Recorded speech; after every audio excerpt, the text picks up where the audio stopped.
L'invocation, qui transforme la douleur en guérison. La douleur, elle s'infiltre dans le corps, pèse sur l'âme, vole la tranquillité du cœur. Peut-être ressentez-vous en ce moment même une souffrance physique ou émotionnelle. Peut-être cherchez-vous un soulagement que rien ne semble pouvoir apporter. Mais avez-vous déjà pensé que la clé de votre guérison réside dans les paroles que vous adressez à Allah? Allah est Ash-Shafi, celui qui guérit. Il suffit parfois d'une parole sincère, d'une invocation prononcée avec foi pour que la douleur s'apaise. Dans cette vidéo, nous allons découvrir comment une simple supplication peut tout changer. Et si aujourd'hui était le jour où votre douleur disparaît? Section 1. L'appel à Allah. Une clé oubliée.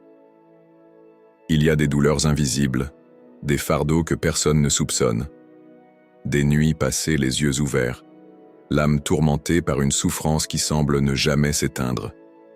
Ces blessures, bien qu'invisibles aux yeux des autres, sont bien réelles pour celui qui les porte.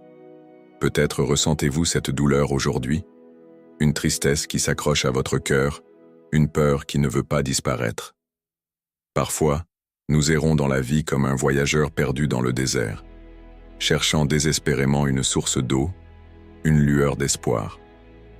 Nous frappons à toutes les portes, espérant du réconfort, mais nous oublions la porte la plus proche, celle qui ne se ferme jamais, l'appel à Allah.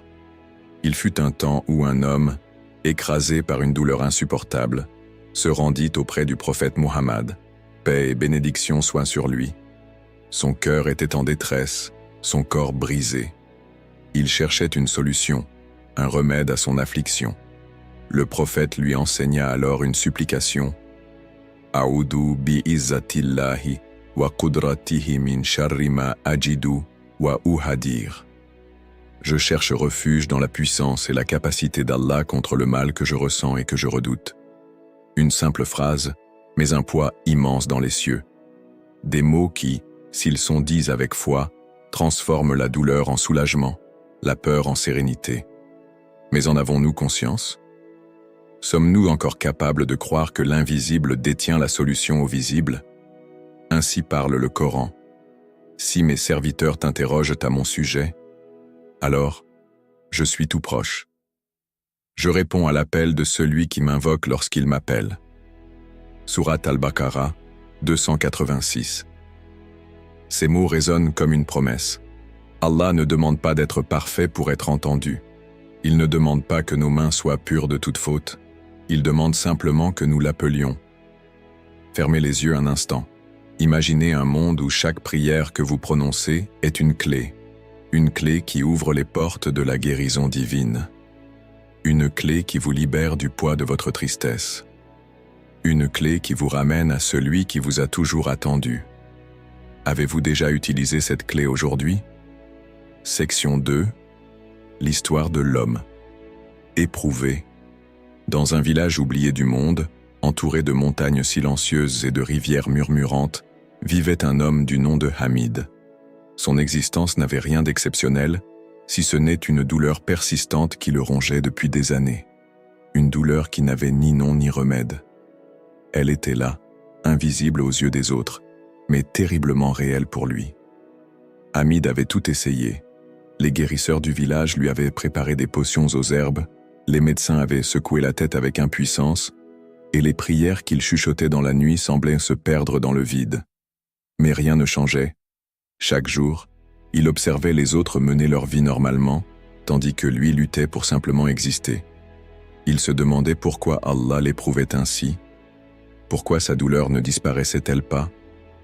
Avait-il cessé de l'écouter? Puis vint cette nuit où tout bascula. Épuisé, brisé, il s'agenouilla sous un ciel étoilé et leva les mains, le cœur en tempête. D'une voix tremblante, il implora « Ô Allah, toi qui guéris tout, arrête cette douleur, ne me laisse pas seul dans cette épreuve. » Il ne savait pas si quelqu'un l'écoutait, mais il parla comme un naufragé appelant à l'aide. Puis, vidé de toute force, il s'endormit, ses larmes encore humides sur ses joues. Le lendemain matin, alors qu'il errait sans but dans le village, un vieil homme s'approcha de lui. Son visage portait les marques du temps, mais ses yeux brillaient d'une sagesse profonde. D'une voix douce, il murmura ces paroles. « Et lorsque je suis malade, c'est lui qui me guérit. » Sourate Ash-Shu'ara 26, 80. Hamid sentit un frisson parcourir son être. Il avait entendu ce verset auparavant, mais jamais il ne l'avait ressenti comme en cet instant. Il réalisa alors qu'il avait toujours cherché la guérison dans les moyens terrestres, oubliant que le vrai remède venait d'Allah. Dès ce jour, il répéta cette invocation chaque matin, chaque soir, chaque fois que la douleur frappait, non pas par impatience mais avec une foi nouvelle, une certitude que tôt ou tard, Allah répondrait. Et peu à peu, quelque chose changea. Pas seulement la douleur, mais son cœur. Son inquiétude s'évapora, remplacée par une paix qu'il n'avait jamais connue. Et un matin, sans qu'il ne sache comment ni pourquoi, il réalisa que la douleur avait disparu. Hamid comprit alors que parfois, Allah ne nous soulage pas immédiatement parce qu'il veut que nous apprenions à l'appeler véritablement, à nous accrocher à lui non pas par habitude, mais par amour et confiance. Avez-vous déjà ressenti qu'Allah vous écoutait vraiment? Peut-être que ce que nous négligeons le plus est ce qui nous sauvera. Section 3. Le pouvoir des mots, quand la langue guérit le corps. Fermez les yeux un instant. Ressentez le poids de vos pensées, de vos douleurs, de tout ce que votre cœur a accumulé sans jamais oser relâcher. Chaque soupir, chaque murmure silencieux que vous retenez en vous est une prière qui attend d'être libérée. Parfois, ce ne sont pas les médicaments qui guérissent, mais les paroles qui touchent l'âme. Un mot peut briser un cœur, tout comme un mot peut l'apaiser. Une phrase dite avec sincérité peut être plus puissante qu'un remède.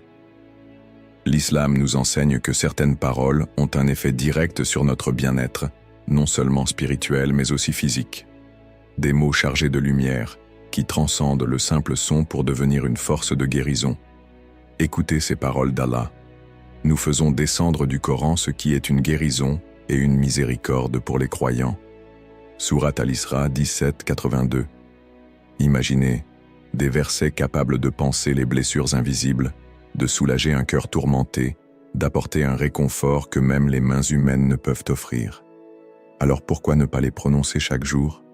Pourquoi ne pas transformer chaque douleur en un moment d'invocation? La langue est une arme. Elle peut détruire, mais elle peut aussi reconstruire. Elle peut être le poids qui nous enchaîne ou l'aile qui nous élève. À chaque mot que nous laissons s'échapper de nos lèvres, nous façonnons une réalité nouvelle. Lorsque la douleur frappe, lorsqu'un mal-être s'installe, laissez votre langue se souvenir de celui qui guérit tout. Répétez ces paroles avec une foi profonde, avec la conviction que chaque syllabe est un pas vers la guérison. Allahumma Rabban Nas, Adhib al-Basa, Ishfi anta Shafi, La shifa'a illa shifa'uk, Shifa'an la yukhadiru sakaman. Ô Allah, Seigneur des gens, éloigne le mal et guéris-moi, car tu es le guérisseur. Il n'y a de guérison que la tienne, une guérison qui ne laisse aucune maladie. Laissez ces mots résonner en vous. Imaginez-les parcourir votre être, comme une eau pure qui lave toutes les impuretés, qui apaise chaque douleur, qui réconforte chaque fissure de votre âme. Tout commence par une parole, un souffle, une prière. Peut-être que ce que nous disons avec le cœur est déjà en train de nous guérir. Section 4. L'épreuve, comme une miséricorde cachée. Parfois, la vie nous brise. Les épreuves s'enchaînent, les douleurs s'accumulent, et l'on se demande « Pourquoi moi? Pourquoi maintenant ?» Mais si nous changions de regard, et si ces épreuves n'étaient pas des punitions, mais des portes vers quelque chose de plus grand? Un malheur frappe, une douleur s'installe, et pourtant, derrière chaque larme, il y a une sagesse divine, un secret que seul le temps révèle. Allah nous éprouve, non pas pour nous écraser, mais pour nous purifier, pour nous élever à un rang que nous n'aurions jamais atteint sans ces défis. Le prophète Muhammad, paix et bénédiction soient sur lui, a dit « Toute fatigue, maladie, anxiété, tristesse ou douleur endurée par un croyant est une expiation pour ses péchés. Rapporté par Boukhari et Muslim. Alors, imaginez un instant. Et si chaque souffrance était en réalité une bénédiction déguisée, une purification qui allège notre fardeau, une manière pour Allah de nous rapprocher de lui. Il est facile de voir l'épreuve comme une injustice. Mais regardez autour de vous. Les cœurs les plus forts sont souvent ceux qui ont connu les plus grandes tempêtes.